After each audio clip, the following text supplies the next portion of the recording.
Hi, welcome back to my channel. ఈరోజు కథ ప్రేమబంధం 27వ భాగాన్ని వినేద్దాం. కొంచెం సేపటికి జై మనుషులు వస్తారు.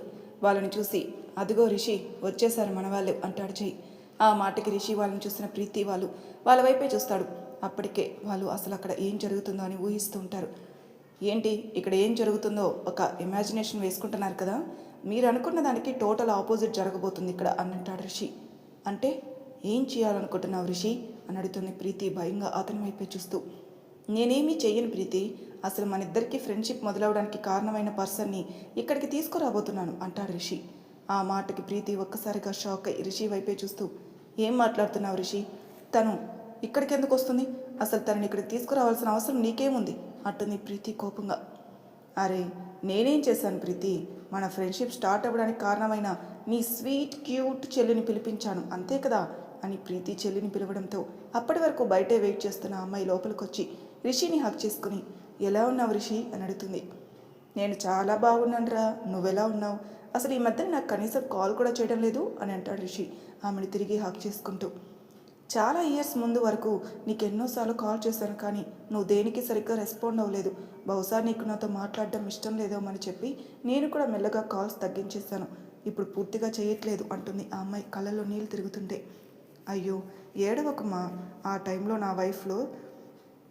నా లైఫ్లో చాలా ఇన్సిడెంట్స్ జరిగాయి, దానివల్లే నేను నీతో కాంటాక్ట్లో లేకుండా పోయాను.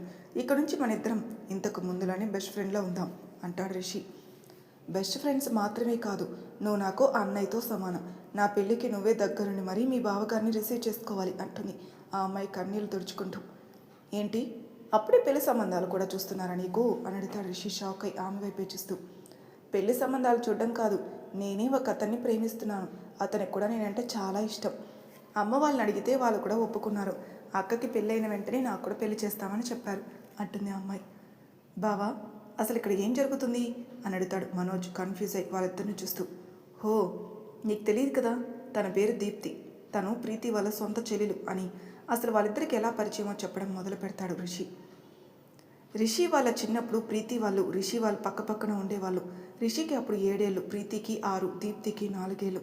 ఒకరోజు రిషి తన ఫ్రెండ్స్ అందరూ కలిసి ఆడుకుంటూ ఉండగా దీప్తి రోడ్డు మీదకి వచ్చేస్తుంది. అప్పుడే అటుగా వెళ్తున్న కారు తన వైపు వేగంగా రావడం గమనించిన రిషి తనని పక్కకు లాగేస్తాడు. కొంచెం ఉంటే ఆ కారు దీప్తి మీద నుంచి వెళ్ళిపోయేది. అదంతా చూసి రిషి ఫ్రెండ్స్ అప్పుడే ఇంట్లో నుంచి బయటకు వస్తున్న దీప్తి పేరెంట్స్ అందరూ షాక్ అవుతారు. అందరూ వాళ్ళ దగ్గరికి కంగారుగా వచ్చేసరికి దీప్తిని పదవి పట్టుకుని కింద పడిపోయి ఉంటారు రిషి. అతన్ని లేపి, చాలా థ్యాంక్స్ బాబు, నువ్వు కనుక ఈరోజు సమయానికి నా కూతుర్ని కాపాడకపోతే తన పరిస్థితి ఏమయ్యేదో తలుచుకుంటేనే గుండె ఆగిపోయినట్టుగా అనిపిస్తుంది అని బోరుమని ఏడుస్తారు దీప్తి వాళ్ళ అమ్మగారు. పర్లేదాంటీ, ఇక నుంచి తనను బయటికి రాకుండా చూడండి అంటాడు రిషి. అంత చిన్న వయసులో తన కూతురి కోసం అంత సాహసం చేసిన రిషి మీద వాళ్ళ ఫ్యామిలీ అందరికీ కూడా అభిమానం మొదలవుతుంది. ఆ రోజు నుంచి దీప్తి వాళ్ళ అక్క ప్రీతి, రిషి ముగ్గురు మంచి ఫ్రెండ్స్ అవుతారు. కానీ కొన్ని రోజులకి దీప్తి వాళ్ళ నాన్నగారికి ఫారెన్లో ఉద్యోగం రావడంతో ఫ్యామిలీతో పాటు అక్కడికి షిఫ్ట్ అయిపోతారు.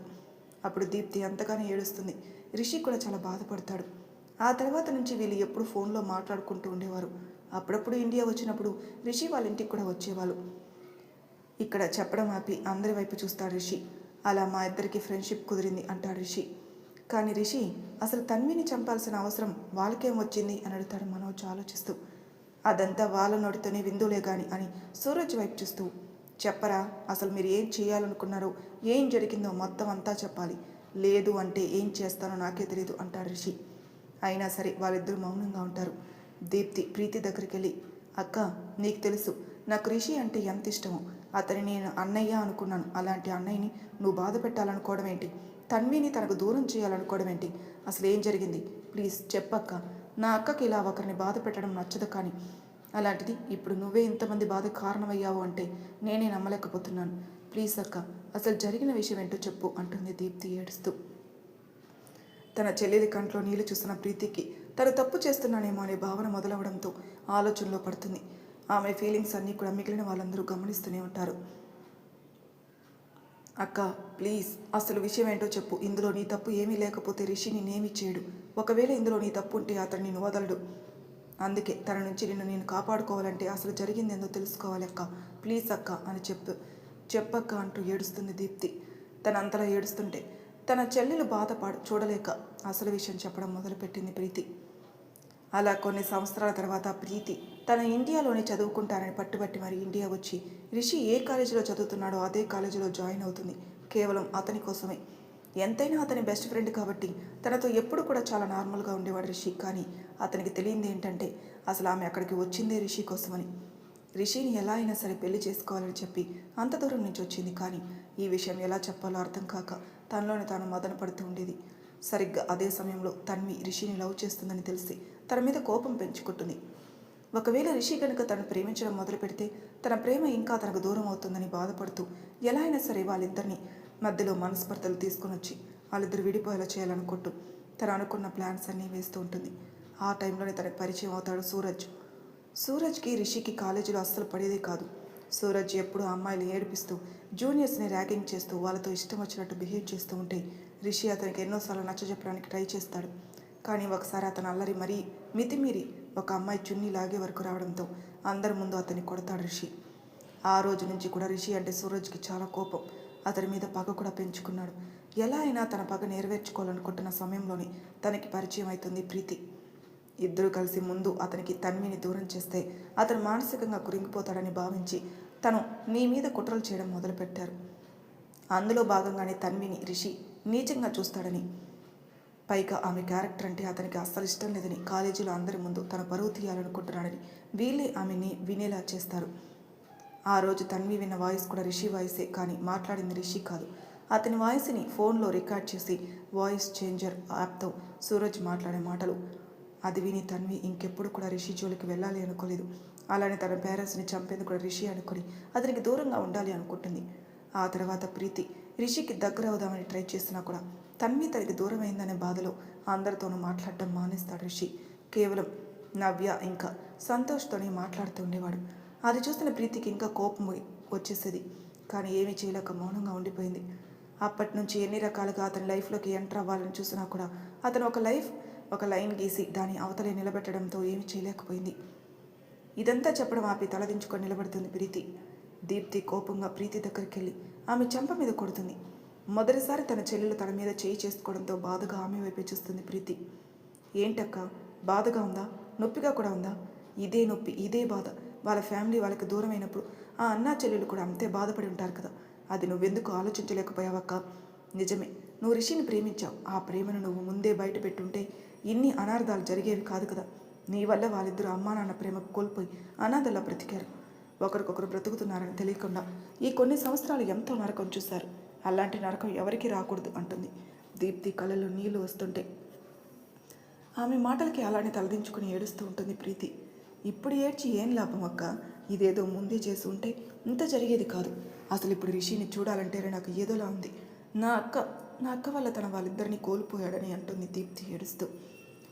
రిషి దీప్తి దగ్గరికి వెళ్ళి తన చేతిని పట్టుకుని, ఇందులో నీ తప్పేముందిరా? తప్పంటూ ఉంది అంటే అది వీళ్ళిద్దరే అంటాడు రిషి కోపంగా. అవును రిషి, తప్పంతా వాళ్ళదే. కానీ ఈ రాజ్ ఏమైనట్టు అని అడుగుతాడు మనోజ్. ఆ మాటకి సూరజ్ కొంచెం కంగారు పడినా కూడా మళ్ళీ నార్మల్గా వాళ్ళని చూస్తూ ఉంటాడు. చెప్తాను అని జై ఇంకా ఎంతసేపు అని అడుగుతాడు రిషి. వచ్చేస్తారా ఒక్క నిమిషం అని జై బయటికి వెళ్ళి ఎవరినో తీసుకుని వస్తాడు. వస్తున్న వాళ్ళని చూసి షాక్ అవుతాడు సూరజ్. జై ఎవరిని తీసుకుని వస్తున్నాడా అని చూసిన సూరజ్కి గట్టి షాకే తగులుతుంది. ఎందుకంటే అక్కడున్నది తన ప్రాణానికి ప్రాణంగా చూసుకున్న తన తమ్ముడు రాజ్ కాబట్టి. అతన్ని చూడగానే కళ్ళలో నుంచి నీళ్ళు వస్తుంటే కోపంగా వాళ్ళందరినీ చూస్తూ వాడి గురించి మీకెలా తెలిసింది అని అడుగుతాడు అతని తమ్ముడి దగ్గరికి వెళ్ళడానికి ట్రై చేస్తూ. కానీ అప్పటికే జై మనుషులు సూరజ్ని గట్టిగా పట్టుకోవడం వల్ల అతను ముందుకు కదలలేకపోతున్నాడు. రేయ్, ముందు నా తమ్ముని వదలండ్రా అంటాడు సూరజ్ గట్టిగా అరుస్తూ.